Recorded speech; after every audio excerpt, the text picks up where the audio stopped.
Hapur road फाटक बंद होने के कारण यहां लगने वाले जाम से लोगों को अब जल्द ही निजात मिलने जा रही है। 48 करोड़ की लागत से हापुड़ रोड रेलवे फाटक पर बनने जा रहे ओवरब्रिज के निर्माण के लिए भूमि पूजन का कार्य आज संपन्न कराया गया। इस ओवरब्रिज का ठेका स्थानीय प्रशांत चौधरी की company wooden hills infrastructure limited को दिया गया है। 48 करोड़ की लागत से 2 साल में इसे पूरे करने का समय दिया गया है। एक रिपोर्ट। वैशाली जी, आदरणीय पंडित रामाश्रय शर्मा जी, भोजपुर ब्लॉक के ब्लॉक प्रमुख श्रीमती सुचेता सिंह जी, मंचासीन सभी हमारे वरिष्ठ नेतागण जिनके हाथों से काम होने जा रहा है, ऐसे बहुत ही लोकप्रिय गति से प्रगति या जाम की जो स्थिति इस पुल पर है, आप देखिए कि हापुड़, गढ़मुक्तेश्वर और लखनऊ तक का सफर इससे लोग करते हैं यहाँ से जाने के लिए, और इस शहर की आबादी भी पुल का इस्तेमाल करते हैं। और अभी हमें देखिए कि आधा घंटा अभी पुल के पार, इस फाटक के पार हमें आने में लगा, और शुक्र है कि आ गए, नहीं तो फिर जाम लगने वाला था, फिर फाटक बंद हो गया। सही मायने में ये भारतीय जनता पार्टी की सरकार जब से 2014 के बाद केंद्र में आई, इस सरकार ने हिंदुस्तान के जितने भी रेलवे फाटक थे,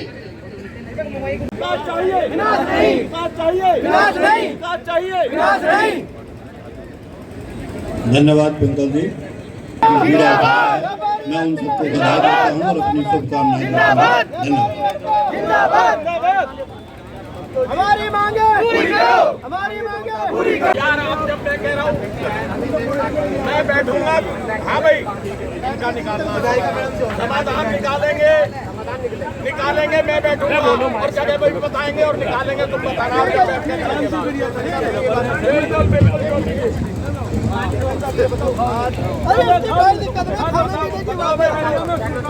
क्षमा चाहेंगे आपके टाइम का।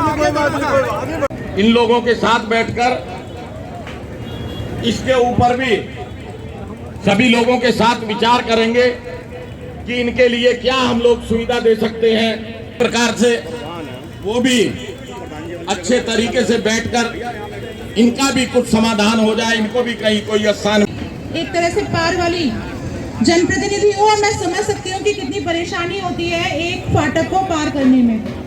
अगर कोई कार्यक्रम लग जाए और फाटक लग जाए तो पता लगा कार्यक्रम पे सबसे लेट उपस्थिति मेरी हो रही है, फिर मुझसे कहा जाता है कि आप लेट आती हो। और सबसे बड़ी तो ऐसे लोगों को सुविधाएं मिलेंगी, हमारे बच्चे मोदी नगर से जुड़ पाएंगे, आरओबी का निर्माण हो जाएगा। मुझे भी अभी आ रहा था, मुझे कम से कम पौन घंटा यहाँ फाटक पे लगा है, इसलिए मैं लेट हो गया हूँ। बहुत बड़ा अपने विधायक जी को, सांसद जी को और आप सभी लोगों को धन्यवाद देता हूँ। जय हिंद, जय भारत।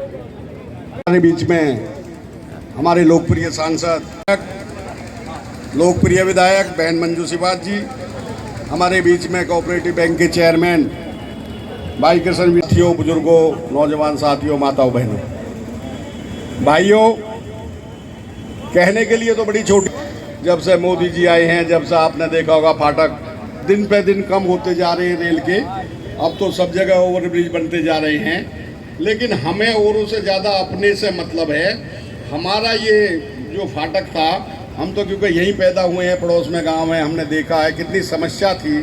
यहाँ सैकड़ों लोग तो एक्सीडेंट होकर अपनी जीवन का स्कूल है, यहाँ लोगों का निकलना बढ़ना, रोज के एक्सीडेंट, घंटा आध घंटा।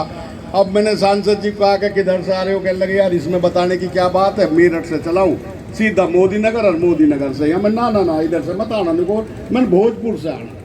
कह रहे ये कौन सा रास्ता, मैंने फाटक पर लग जाएगा पौना घंटा तो इसलिए हर आदमी को, जितने भी आए हैं यहाँ पे अतिथि, घंटा तो फाटक पर लग गया, आधा घंटा तो फाटक पर लग गया। तो भाई ये जो फाटक हैं या सड़कें हैं, ये बेसिकली देश की आदमी की लाइफ लाइन है। आदमी इसी से तरक्की करता है।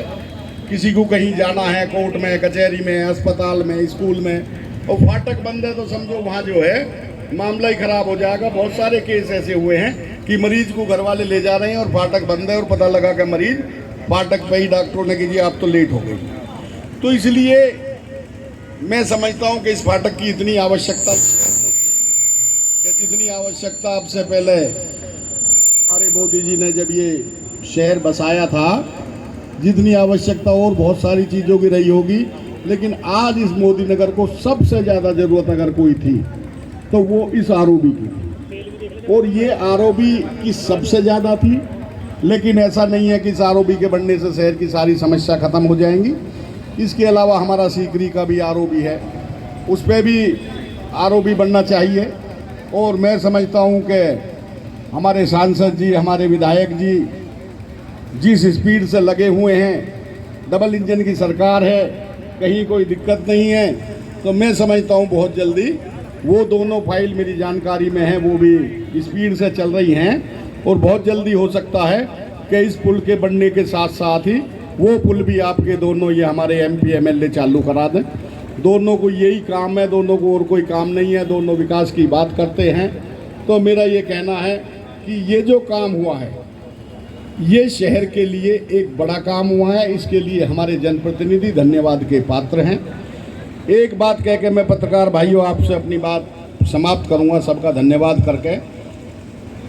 मैं कई प्रदेश में हमारा यही काम है, सड़क वड़क पुल वुल बनाने का, और तो कोई मील सीटी मारना रहे, यही सड़क वड़क बनाते रहे, मैं बचपन से यही काम है। तो हम लोग आज से जब प्रदेश बना था सन 2000 में, तो हम ठेकेदारी करने के लिए, विकास करने के लिए उत्तराखंड गए थे। और उत्तराखंड में अपने नरेंद्र तिवारी जी मुख्यमंत्री थे, उनकी सरकार थी। तो वहाँ पर क्या हुआ कि वो लोग बड़े धरने प्रदर्शन करते हैं उत्तराखंड के लोग। तो वहाँ पर क्या हुआ कि वहाँ सारे रामनगर का काम हमारे पास था। रामनगर, रुद्रपुर, पूरे कुमायूं में लगभग 80% काम हम नहीं करा, अब भी हम ही करते हैं। वहाँ 25 साल हो गए जब से हम ही वहाँ पे टिके हुए। सिडकुल भी सारा हमने ही बनाया, सब काम। तो वहाँ पर लोगों को दो समस्या हुई। मुख्यमंत्री जी आए, नरेंद्र तिवारी बड़े इजी आदमी थे, आपने देखा भी होगा, उनसे बात करी हो, बैठे हो। तो वो जनता के बीच में अपना भाषण दे रहे थे। किसी ने, नेता ने खड़े होकर कहा जनता के आदमी ने कि जी हमें प्रदेश बनने का क्या फ़ायदा हुआ। कहने लगे जी भाई क्या दिक्कत है, दिक्कत बताओ। कहने लगे भाई समस्या ये है कि एक तो जो ठेकेदार है ये भी यूपी से आगे गाजियाबाद से, हमें तो काम मिला नहीं।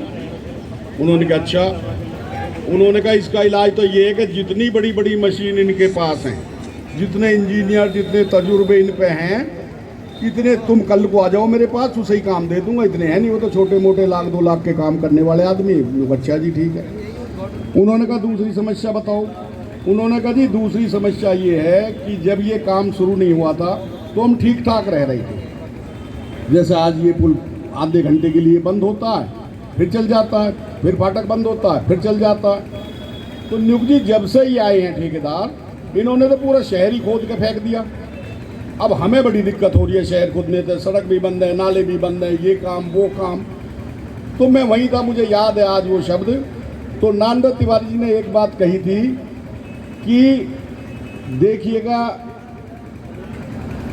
दुनिया में एक महिला को सबसे ज़्यादा खुशी कब होती है और सबसे ज़्यादा दुख कब होता है, कष्ट कब होता है। उसको सबसे ज़्यादा खुशी होती है जब उसको बच्चा पैदा हो जाए, और दुनिया में उसे सबसे ज़्यादा कष्ट कब होता है, जब उसको बच्चा पैदा होता है। तो अगर बच्चा पैदा करने की खुशी देखनी है तो आपको जो वो कष्ट है बच्चा पैदा करने का, वो सहन करना पड़ेगा। ये कुछ दिन का कष्ट है। ये बात मैं क्यों बता रहा हूँ, मैं इसलिए बता रहा हूँ, हमारे पत्रकार बंधु बैठे हैं, मेरा तो यही काम है, मैं तो बचपन से लेकर अब तक यही काम करा। जब काम शुरू करते तो लोगों को दिक्कत होती है। अब जैसे अभी आगे लोग जी ये है वो, अरे भैया जब यहाँ विकास होएगा तो भैया छोटी मोटी बात तो होएंगी, दुकान भी हटेंगी, रास्ते भी चौड़े होंगे, देश का विकास हो रहा है, शहर का विकास हो रहा है, तो ये सब चीज़ होनी है। आम आदमी को आज ये सड़क इतनी चौड़ी, आने वाले समय में और छोटी हो जाएगी, क्योंकि एक बीच के पोर्शन को तो हम ही घेर लेंगे। ये हमारे जो इंजीनियर हैं ये बीच के पोर्शन को घेर लेंगे, इस पर सड़क बनाएंगे, इसको तो कर देंगे बंद, साइडों में पटरी दे देंगे चलने के लिए। तो हो सकता कुछ दिन के लिए लोगों को समस्या होगी उससे, तो उसमें क्या करते हैं लोग, रोज अपने पत्रकारों के पास गए जी इससे तो पहले ही अच्छी, हम तो अच्छा फजीता हुआ। लेकिन अगर आपको खुशी, लंबी खुशी चाहिए तो आपको छोटा सा कष्ट झेलना पड़ेगा। ये आपको पत्रकार से कह रहा हूँ खासकर में, ये क्या होगा कि आपको कल कोई परसों कोई जैसे ही यहाँ छोटा सा कुछ बात होएगी, जब काम चलेगा तो छोटी मोटी अड़चन भी आएंगी, लोगों को समस्या भी होगी। कोशिश हमारी होती है कि सुविधा दें ज़्यादा से ज़्यादा। जब हमने मोदी नगर का यूँ बना था, जो आपका यूँ सड़क बनी है, ओवर ब्रिज क्या बोलते हैं इसे, तो जब यहाँ नीचे सड़क थी तो कितना जाम लगता था। उससे पहले जब गन्ने की ट्रॉली चलती थी तो कितना जाम लगता था। आज सब बन गई रैपिड और ये बन गया हाईवे, मोदी जी ने योगी जी ने बना दिया, समस्या खत्म हो गई, सड़क खाली पड़ी रहती है। लेकिन जब ये बन रहा था रैपिड तो उस समय लोगों को बड़ी दिक्कत थी, लोग बड़ा उल्टा सीधा बोलते थे, यार बड़ा फजीता हुआ, तो अच्छा रैपिड बना। लेकिन अब रैपिड बन के क्या हुआ, सड़क और ज़्यादा चौड़ी हो गई, जितनी पहले थी उससे भी ज़्यादा चौड़ी हो गई और सारी समस्या खत्म हो गई। तो मेरा तो सिर्फ आप लोगों से यही अनुरोध है कि भाई थोड़ा सा सहन शक्ति आपको झेलनी पड़ेगी। इसमें क्या होता है, कई बार हमारे इंजीनियर, हमारे डिपार्टमेंट, जनता सोचती है कि ठेकेदार तो अपने घर बैठ गया, लेकिन उसमें ऐसा नहीं है, छोटी मोटी दिक्कतें आती हैं कुछ सरकारी स्तर पे। ये पुल वुल बनाने की बात है, कोई ऐसा तो है नहीं कि 10 बाई 10 का कमरा बनाना, दीवार खड़ी करी, छत डाल दी। पता चली कि बहुत सारे पुल बनते बाद में गिर पहले जावें, तो उसके लिए पूरा डिजाइन है, उसका काम का तरीका है, तो उसमें सारा टाइम लगता है। तो हमें वैसे 2 साल का टाइम है इसमें हमारे पास में, और ये लगभग 650 मीटर का लंबाई है इसकी।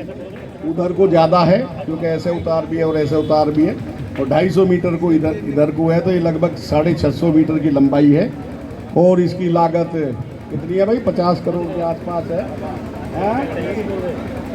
48 करोड़ इसकी लागत है। तो मैं एक बात और बता दूं आपको, मेरा खुद का भी मन था कि मैं मोदी नगर में काम करूं, क्योंकि मैं यहाँ का रहने वाला हूँ। ये पुल आप यकीन नहीं करेंगे, मेरे इसके अलावा 12 पुल और चल रहे हैं, और इससे सब बड़े बड़े नदियों के पुल, आरओबी, ये वो। ये पुल मैंने आज तक जितने भी रेट मतलब पुल बनाए हैं या सड़क बनाई है, इस पुल के रेट सबसे कम हैं। क्यों? उसका कारण है कंपटीशन में इतने में लिया मैंने ये, क्योंकि मुझे ये पुल बनाना था। ये मेरे गांव का पुल था, मेरे घर का पुल था। मैं यहाँ पर अपने गांव की वजह से मैंने कहा भाई ये मेरे शहर का पुल है, इसे हम ही बनाएंगे। तो इसलिए यहाँ पर हमने काम लिया है। हम आपसे वायदा करते हैं कि भगवान ने चाही तो समय से पहले बना के देंगे, क्वालिटी बढ़िया करके देंगे, ताकि कल को कोई शिकायत ना आवे। और इसी के साथ सब लोगों का बहुत बहुत धन्यवाद हमारे सांसद जी का, धन्यवाद हमारे अध्यक्ष जी का, धन्यवाद हमारे विधायक जी का। सब लोगों ने समय दिया। सबको मैं विश्वास दिलाता हूं कि आपकी अपेक्षाओं पर खरा उतरने की कंपनी कोशिश करेगी। प्रोजेक्ट सरकार के पास लेके जाते हैं तो ये समझिए कि 3 प्रोजेक्ट तो लगभग कुछ ही महीनों में पूरे हो जाते हैं। कुछ काम मुश्किल होते हैं जो थोड़ा देर से होते हैं। और ये पुल तो पहले मेरे पिछले कार्यकाल में मैंने पहले ही ये इसकी फाइल आगे करवाई थी कि ये इसमें फाइल वर्क हो, आगे चले, क्योंकि केंद्र सरकार भी इसमें सहयोग करती है। और आज के दिन में अपने जो एक्स PWD मिनिस्टर हैं जितिन प्रसाद जी, उनको भी बहुत धन्यवाद देती हूँ, क्योंकि हमारे जो MP इलेक्शंस थे उनसे पहले जो हमारी फाइल फॉरवर्ड करी थी आदरणीय जितिन प्रसाद जी ने करी थी, जो 10 पुल उस समय सैंक्शन हो रहे थे उसमें उन्होंने इसको शामिल करा, और उसका नतीजा ये था कि ये आगे बढ़ा। आप सभी भी दुकान का नुकसान होगा, पेड़ भी कटे, बिजली विभाग को भी इधर उधर शिफ्टिंग होगी, बहुत सारी चीज़ें हैं। लेकिन विकास की प्रक्रिया में आप सोचिए, मयूर विहार से जब हम जाते हैं 16 लाइन का एक्सप्रेसवे, बहुत सारे कमरों का ऐसा भी हुआ कि आधा कमरा चला गया सड़क के उसमें, और उसको मैनेज करना पड़ा, क्योंकि कोई सड़क का चौड़ीकरण हो या पुल जाता है तो कुछ लोगों को परेशानी होती है।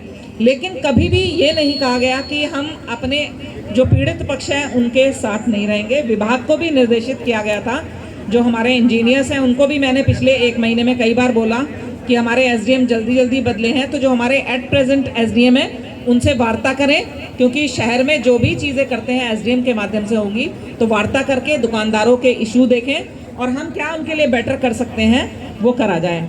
देखिए, अगर दुकानदार आया या इस विषय को उठाता रहा, कि अगर रेलवे के ब्रिज हमारे इस कस्बे के अंदर बन जाए, जहाँ जहाँ भी फाटक है, तो हमारे कस्बे का डेवलपमेंट, जो लोगों की दिक्कतें परेशानी है, उनका समाधान हो जाए और यहाँ का डेवलपमेंट 4 गुना बढ़ जाएगा। ये मैंने सांसद बनने के बाद तुरंत मैंने काम शुरू कर दिया। और मैं अभी बैठा था 4 दिन पहले रेल भवन में, तो जब मैंने ये विषय रखे, एक मोहद्दीनपुर में हमारा और ब्रिज बन रहा है, रेलवे ब्रिज बन रहा है, वो बहुत लंबे समय से बन रहा है, पेंडिंग पड़ा है, धीमे धीमे काम चल रहा। मैंने शिकायत उसकी भी की, मैंने शिकायत इसकी भी की। तभी उन्होंने कंप्यूटर खोला, तो कंप्यूटर के फोल्डर में मेरे नाम से 6 ब्रिज इसी रोड के हैं जो मेरे नाम से रखे हैं। उन्होंने बताया इसमें ये सैंक्शन हो गया, ये सैंक्शन हो गया, ये सैंक्शन हो गया, वो बातें रखी हैं। लेकिन ये सारी प्रेरणा हो, जब मन में मेरे जो ख्याल आता है, ये सब आपको देख के, आपसे मिल के, आपसे जब आपके बीच रहता हूँ, आपकी तकलीफ को समझता हूँ, महसूस करता हूँ, तब मेरे मन में रहता है। हमने विधायक जी ने एक बात और रखी है अभी, इस सड़क का आप इसको 4 लाइन बनवा दो मोदीनगर तक, और मोदीनगर तक नहीं, इसको आप निवाड़ी तक ले जाओ, क्योंकि हमारे इस नगर पालिका का हिस्सा, भले ही नगर पालिका हमारे पास तक है, लेकिन नगर पालिका का प्रभाव भोजपुर तक और उधर निवाड़ी तक है। वहाँ चेयरमैन बैठे निवाड़ी के। मैं नहीं कह रहा कि निवाड़ी की जो चेयरमैन नगर पंचायत को हम विनोद वैशाली को देने जा रहे हैं, आपकी रहेगी, लेकिन हम ये चाहते हैं अगर विनोद वैशाली की नगर पालिका का विकास हो, तो हमारी जो नगर पंचायत निवाड़ी है, उसका भी डेवलपमेंट हमारे का होना चाहिए। और हमने एक बात रखी है, अभी नाला एक मुसीबत है। ये पुल का जो आज निर्माण कार्य शुरू होगा, कुछ हमारे दुकानदार भाइयों को परेशानी है, निश्चित ही हम सब मिलकर आपका हल जरूर निकाल लेंगे। कभी कभी जब देश आज़ाद हुआ था तो कुर्बानी कुछ देनी पड़ी थी, तो उनका सम्मान हमेशा रहा था, आपका भी हमेशा सम्मान रहेगा। आप निश्चिंत रहें, सब मिलकर समस्या का भी हल निकाल लेंगे। नहीं, बिल्कुल नहीं, आपके साथ रहेंगे।